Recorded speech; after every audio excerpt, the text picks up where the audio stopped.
Alhamdulillahi Rabbil Alamin.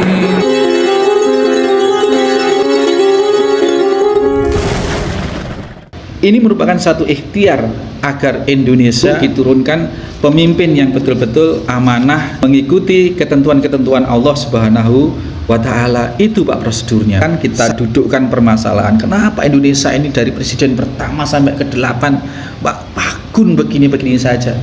Pertanyaannya juga, lah gimana kita sebagai rakyat? Sudahkah kita komitmen kepada Allah? Kalau kita merindukan pemimpin yang punya komitmen kepada Allah.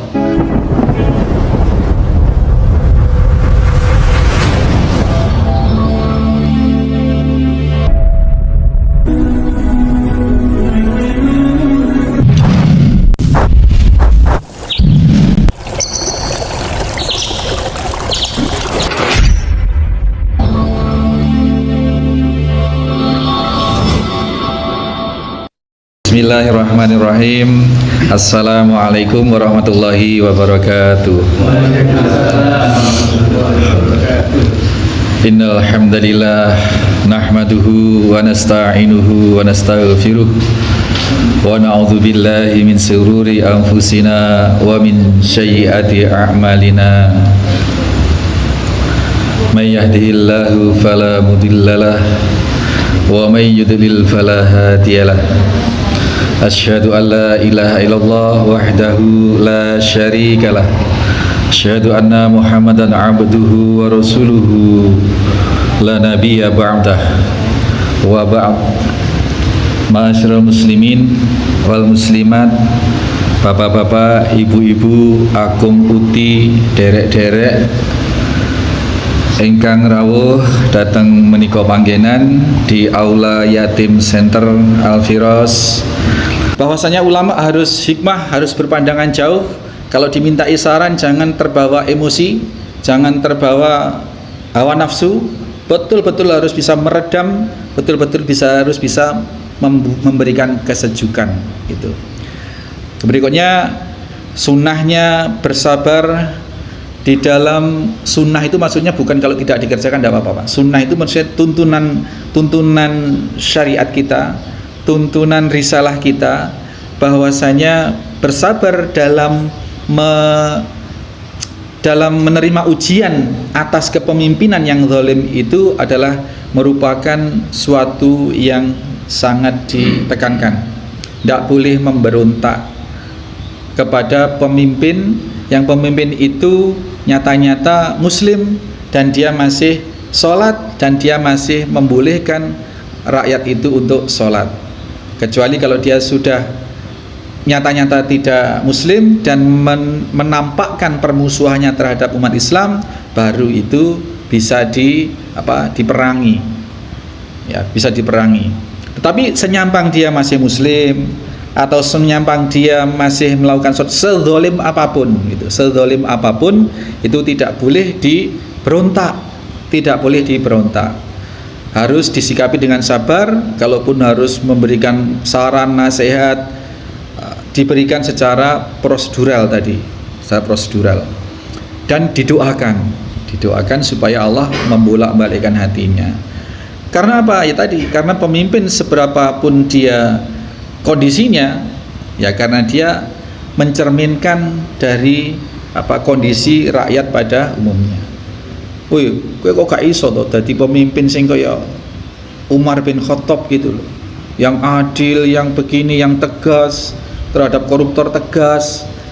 Balik ditanya, Pak, lah kamu juga apa bisa jadi seperti rakyatnya Umar bin Khattab kala itu, di mana hukum Allah dipegang betul.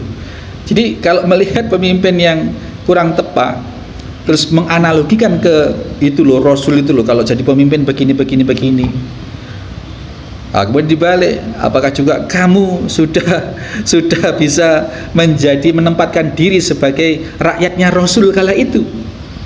Jadi pemimpin di suatu zaman itu mencerminkan kondisi rakyatnya kala itu, Pak. Jadi kalau kita ingin pemimpin kita itu soleh, Pak, hal pertama yang kita lakukan adalah kita mempersoleh diri kita sebagai rakyat. Jangan kita nuding, Pak, nuding nuntut. Lah kita sendiri seperti apa? Karena kalau kita sebagai rakyat ini sudah soleh, sudah tepat, otomatis Allah itu akan menurunkan pemimpin yang juga mencerminkan kesolehan-kesolehan rakyatnya. Maka kita perbanyak majelis ilmu, kita perbanyak tawasau bil haq wa tawasau bis sabr antara kita sebagai rakyat. Ini merupakan satu ikhtiar agar Indonesia atau agar suatu negeri itu diturunkan pemimpin yang betul-betul amanah, yang betul-betul mengikuti ketentuan-ketentuan Allah Subhanahu wa Ta'ala. Itu Pak prosedurnya, Pak. Sabarnya ke situ. Ini nggih. Jadi kita tempatkan, kita dudukkan permasalahan. Kenapa Indonesia ini dari presiden pertama sampai ke-8 Pak Pakun begini-begini saja. Pertanyaannya juga, lah gimana kita sebagai rakyat itu? Sudahkah kita komitmen kepada Allah? Kalau kita merindukan pemimpin yang punya komitmen kepada Allah. Nah, kalau kita masih kayak gini, salbut salatnya juga masih salbut, ya jangan mimpi oleh Allah diberi pemimpin yang tepat begitu. Ya Pak, ya. Masuk akal Pak, ya. Masuk akal nih Pak. Begitulah ajaran Islam. Nah, sudah diberi clue oleh Nabi sebenarnya, tapi dalam hal ini yang menyampaikan adalah Anas bin Malik, bahwasanya dari zaman ke zaman ini kondisinya secara global gitu Pak. Dari zaman ke zaman ini kondisinya secara global itu cenderung lebih buruk, cenderung lebih tidak kondusif dari sisi ukhrawinya. Dari sisi materialistiknya mungkin lebih. Dulu ndak ada orang naik pesawat. Dulu kemana-mana onta, kuda, sapi, kerbau, membajak pakai kerbau, pakai sapi dulu. Sekarang sudah maju, modern, kemajuan. Tetapi secara ukhrawi Pak, zaman yang paling ideal itu hanya ada dalam masa zamanku, kata Nabi SAW. Zaman kenabian itu, zaman Nabi dan para sahabat ketika Nabi masih hidup. Ketika Nabi sudah tidak ada, zaman sahabat itu sudah mulai ada kemunduran dalam hal ukhrawi, dalam hal amaliyah ibadah, dalam hal penerapan hukum-hukum Islam, hukum-hukum Allah Subhanahu wa Ta'ala dalam kehidupan sehari-hari. Semakin kesini, semakin jauh, semakin jauh. Ini bukan ramalan, tetapi ini adalah isyarah. Ini adalah informasi langit yang disampaikan oleh Rasul Shallallahu Alaihi Wasallam. Apa Pak? Kemudian yang harus kita lakukan? Kita semua punya keturunan, dan kita sadari bahwa masa dewasanya keturunan kita nanti itu tidak lebih mudah dari masa di mana kita dewasa kali ini. Fitnahnya akan lebih banyak, pengaruhnya akan lebih, penyesatannya akan lebih. Maka kita sebagai orang tua, siapapun atau calon orang tua, di dalam menyiapkan generasi tidak bisa seperti ayah dulu tidak sekolah juga sekarang bisa hidup. Ayah dulu ngajinya hanya dilanggar, sekarang ya juga bisa seperti ini. Nggak bisa seperti itu Pak. Karena masa anak-anak kita, cucu kita nanti itu jauh lebih berat, sehingga penyiapan kita juga harus lebih ekstra dari apa yang kita alami. Ini hikmah yang kita bisa peroleh dari perkataan Nabi, bahwasanya zaman ke zaman itu kondisinya akan lebih sulit, lebih buruk dan lebih buruk. Ya ini, jadi maka pesan Allah Subhanahu wa Ta'ala, wasari'u ila maghfiratin mir rabbikum, bersegeralah dalam memperoleh ampunan Allah. Dan Nabi sendiri juga memperjelas dengan kalimat badiru bil a'mal, segera beramal soleh. Karena apa? Finatan kaqita'il lailil mudlim, pengaruh penyesatan dari zaman ke zaman semakin dahsyat, seperti gelap gulitanya malam yang bisa menyesatkan. Bisa jadi pagi masih beriman, sore sudah kafir, sore kafir, pagi sudah beriman. Faktornya apa? Karena faktor duniawi Pak. Yabi'udinahu bi'aroti minat dunia. Dia menjual akidahnya, agamanya, karena terfitnah oleh keadaan dunia. Pengen kaya, pengen hidup seperti orang-orang, sehingga menerima suap, sehingga bermaksiat untuk memperoleh harta dan lain sebagainya. Naudzubillahi min dzalik. Maka Bapak sekalian, ini hadis diriwayatkan oleh Imam Bukhari, ini sahih. Mudah-mudahan bisa menjadikan satu pembelajaran yang besar dari adegan singkat, kalimat singkat, tidak lain yang disampaikan oleh Anas ini adalah perkataan Nabi Shallallahu Alaihi Wasallam, sehingga kebenarannya 100%. Ada sesuatu mungkin sebelum memulai? Nggih, Pak. Nggih, Pak Haji Nur Salam. Waalaikumsalam warahmatullahi wabarakatuh. Alhamdulillah ini disampaikan tentang bersegera melakukan kebaikan jika ingin mendapat pahala. Kemudian kalau dikaitkan dengan yang nanti sampai juga kesabaran melihat kondisi apapun, bahkan tidak boleh menentang pemerintah ketika melihat pemerintahan itu boleh dikatakan dolim lah gitu, seperti yang ada kejadian ini. Lalu sampai kapan batas kesabaran, karena harus sabar kapan itu. Kemudian kalau melihat dari jumlah penduduk 280 juta, seberapa besar ulama itu sehingga kok tetap sabar untuk menghadapi keadaan yang seperti itu. Kan sudah jelas ini, apalagi berita yang disampaikan tadi ada laut yang di peta-peta ini. Betul. Sabar jadi kapan saja kita bisa menolak seperti itu. Nah ini barangkali perlu saya tetap menjelaskan. Nggih, ya.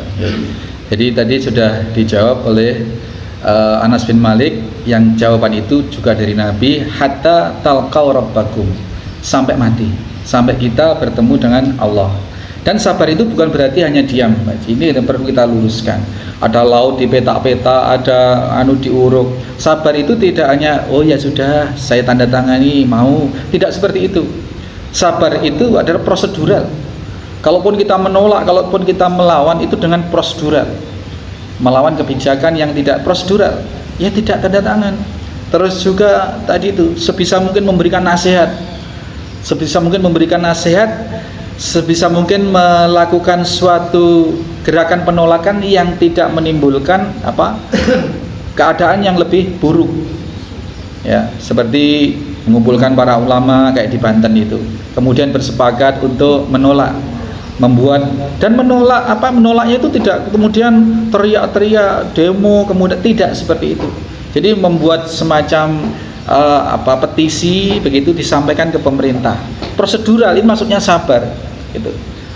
Nggih, Pak Haji. Jadi bedakan sabar menerima dengan tidak berbuat apa-apa dengan sabar itu yang prosedural. Maksudnya prosedural sabar itu. Ya sama dah kalau kita punya anak, kita harus prosedural, kita harus bersabar mendidik anak. Anak tidak mau sholat, misalkan, kalau kita biarkan ya sebenarnya mesakno cek ngantuk, ini namanya nggak sabar karena nggak prosedural. Prosedur dari Allah, dari Rasulullah adalah kalau anak 7 tahun sudah harus dikondisikan, diajari sholat. Sampai umur 10 tahun kalau sudah nggak sholat, ini nggak cukup hanya diomongi, harus dipukul.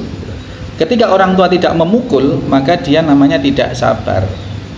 Dan memukulnya itu adalah sabar karena prosedural gitu, prosedural. Jadi niku Pak Haji, kita tetap prosedural sampai mati. Nah, makanya kesabaran kesabaran itu tidak ada batasnya. Batasnya adalah ketika kita sampai bertemu dengan Rob dengan membawa persaksian bahwa ya Rob, aku hidup di dunia dizolimi dan saya sudah melakukan sesuatu yang prosedural sesuai dengan petunjukmu, petunjuk Rasulmu. Maksud Pak Haji, ya seperti itu. Proses alamiahnya, sunatullahnya seperti itu. Ada mungkin terakhir kemudian ibu-ibu ada. Berkait dengan Oh sebentar Pak Haji Tomo. Nggih. Menyambung yang dari Pak Nur tadi yang berkaitan dengan ketidakadilan ini.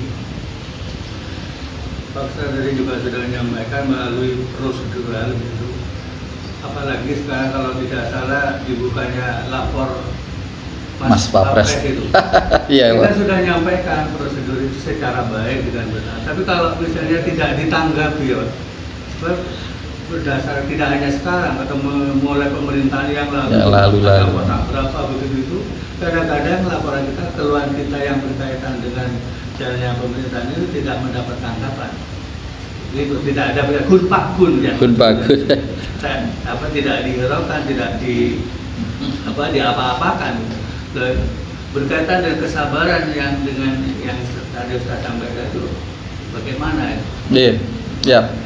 Jadi prosedural secara birokrasi tentu kita punya tahapan-tahapan, mungkin sampai ke Mahkamah Konstitusi lah kalau yang untuk pengadilan-pengadilan. Jadi kalau untuk kebijakan-kebijakan pasti ada saluran-salurannya. Dan kembali lagi itu adalah upaya kita dalam frame kesabaran. Dalam frame kesabaran, dan setiap ikhtiar kita hasilnya kita serahkan pada Allah Subhanahu wa taala, sehingga tadi sarannya tidak hanya bersabar, dan sabar itu tidak hanya melakukan sesuatu yang prosedural seperti itu. Prosedurnya kita tidak lepas dari prosedural itu adalah juga mendoakan gitu. Kok kun pakun, ya sudahlah, ini yang maha membolak-balikkan hati Mas Wapres ini adalah Allah. Sudah kita doakan Mas Wapres supaya diberi hidayah di balik hatinya, sehingga menjadi Wapres yang amanah, yang bisa menanggapi keluhan-keluhan masyarakat, yang bisa mengubah keadaan. Demikian ya Pak. Jadi seperti itu, ikhtiar kita semaksimal mungkin sampai mati, meskipun tidak kaya-kaya ya tetap kerja untuk menafkahi keluarga, meskipun nggak kaya-kaya gitu. Sampai kapan ini? Kalau nggak ngingut tuyul nggak kaya Ustaz, ya sudah sampai mati, harus nggak usah ngingut tuyul sampai mati gitu. Seperti itu, sabar tidak ada batasnya gitu Pak Ji. Monggo ibu-ibu terakhir mungkin. Ya, ini daripada pulang bawa oleh-oleh maklumat, Ian mau menyampaikan sesuatu. Monggo nama saya. Ini tadi Bu Ian sempat mendengar tentang riba-riba itu, ada case di masyarakat itu pelolosan piutang hutang. Jadi ada salah satu bank itu meluluskan hutang-hutang sampai batas maksimal 500 juta gitu dengan syarat tertentu. Nah itu kan awalnya akadnya hutang, Pak. Nah, kalau sudah pemerintah membuat peraturan diloloskan, dilunaskan, tidak usah dibayarkan, itu yang nanggung nanti siapa? Kan namanya hutang. Seperti itu maksudnya. Ya, hutang itu dari dua pihak, ada kreditur, ada debitur, ada yang menghutangi, ada yang dihutangi. Itu hukumnya tergantung pada kedua belah pihak. Kalau yang pihak memberi hutang sudah mengatakan sudah saya anggap lunas, ya selesai, jadi sudah diikhlaskan, sudah dibatalkan transaksi hutang piutang itu. Jadi nggak ada masalah untuk urusan hutang itu, sesimpel itu. Asalkan yang punya uang itu sudah mengatakan, ya sudah nggak usah disel, saya infakkan atau saya ikhlaskan kanggo sampean, ya sudah selesai. Jadi nggak perlu imbang gitu. Sudah diikhlaskan sama pemerintah, dulu yang ngasih pemerintah kan hutangnya, berarti pihak pemerintah ada pemerintah. Sudah direlakan, sudah dianggap lunas, ya sudah, berarti kita tidak punya beban di hadapan Allah. Dan itu terakhir. Bismillahirrahmanirrahim. Assalamualaikum warahmatullahi wabarakatuh. Waalaikumsalam. Ya, konsep bersabar kaitannya dengan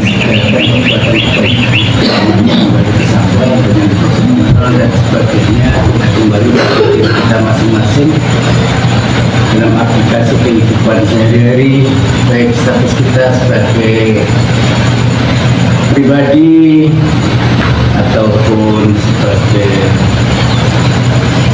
keluarga, pimpinan keluarga, mengembang pada yang lain. Jadi konsep bersabar dengan prosedural sehingga berikhtiar untuk menjadi yang terbaik. Ini kumpas yang betul-betul luar biasa. Mudah-mudahan kita diberi terus-menerus kesabaran dan dan kesabaran tidak ada batasnya. Kalau bersabar dengan prosedural kita ikhtiari, terutama kembali pada kita masing-masing. Apakah kita cukup bersabar dalam mengkondisikan pribadi kita, keluarga kita, dan sebagainya. Insya Allah dengan bersabar, dengan prosedural, mencari yang lebih baik. Nama itu mudah-mudahan dengan batas terakhir kembali kepada Allah, kita seluruh khotimah, sehingga ke depan hari Sabtu yang akan datang mudah-mudahan kita bisa jumpa lagi di sini untuk membahas yang lebih jauh. Amin. Assalamualaikum warahmatullahi wabarakatuh. Hatta kau Rabbakum, hingga kamu bertemu dengan Rohmu. Jadi di situ pada kesabaran. Kalau dari situ kita tinggal menerima hadiah dari Allah surga, insyaallah. Ini mudah-mudahan barokahnya. Subhanakallahumma wa bihamdika asyhadu an la ilaha illa anta astaghfiruka wa atubu ilaik. Assalamualaikum warahmatullahi wabarakatuh.